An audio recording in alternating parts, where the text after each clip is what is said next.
Developers, builders, and the city knew about it, but apparently homeowners impacted by recent landslides in Colorado Springs did not know their homes were at risk. And it turns out there is a hazard report that details the landslide zones in the city. But as KRDO News Channel 13 Scott Harrison shows us, homeowners have to ask for it. Bob Jardin's home is one of 24 in Broadmoor Bluff slowly breaking apart because of landslides. The hardwood is separating both vertically and horizontally, sideways, and separating at the joints.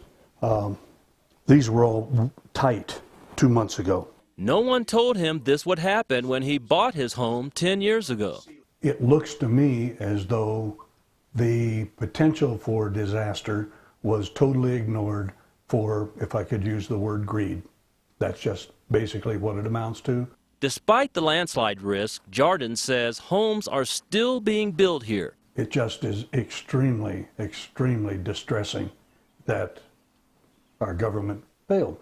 We've spoken with several real estate attorneys who say that affected homeowners do have legal standing to sue to collect landslide damages. However, they say that depends on a lot of factors.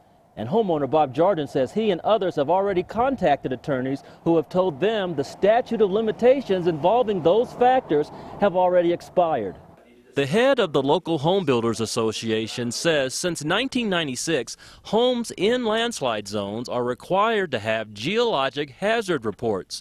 The reports are available to homeowners, but builders and sellers aren't required to tell buyers what's in the reports. Obviously, when someone is looking to buy a house in any location, we clearly want to encourage them to make sure they read that stack of 3-inch papers that they get. There's a lot of valuable information in there. We also educate our builders and our developers. Education that came too late for Bob Jardin and his neighbors. In Colorado Springs, Scott Harrison, KRDO News Channel 13. Thanks, Scott. And the city and builders say it was the record rain last spring that is to blame for all the landslides.